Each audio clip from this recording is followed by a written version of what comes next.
यूनान के करीब पेश आने वाला एक अफसोसनाक वाकया बड़े इंसानी अलमिया में बदल गया, जिसमें तकरीबन 22 तारकिन वतन जान की बाजी हार गए। ये अफराद बुक लिबिया से कश्ती के जरिए यूरोप जाने के लिए रवाना हुए थे, मगर समंदर में रास्ता भटक जाने के बायस वो 6 दिन तक बगैर खुराक और पानी के खुले समंदर में फंसे रहे।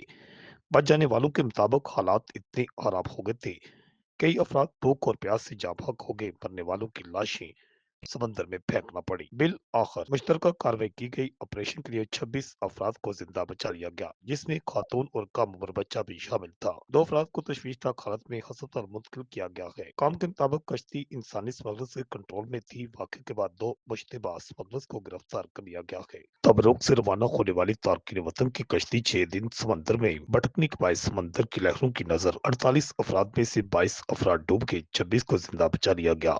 यूनान के साहिल के करीब कश्ती हादसा में 22 तारकिन वतन जिंदगी की बाजी हार गए हैं। यूनानी कोस्ट गार्ड के मुताबिक कश्ती हादसा यूनान के साहिल के करीब पेश आया, जिस दौरान 26 अफराद को क्रेट के करीब यूरोपीय सरहदी एजेंसी के जहाज ने रेस्क्यू किया। बच जाने वाले अफराद ने यूनानी कोस्ट गार्ड को बताया वो 6 रोज तक समंदर में रबड़ की कश्ती में मकसूर रहे, जबकि हलाक होने वाले अफराद की लाशें समंदर में फेंक दी गई थी। इनमें कोई पाकिस्तानी शामिल है या नहीं, इसके हवाले से तहकीकात की जा रही है, जबकि सूडान का रहायशी जो मुश्तबा अफराद है उनकी गिरफ्तारी भी अमल में लाई गई है।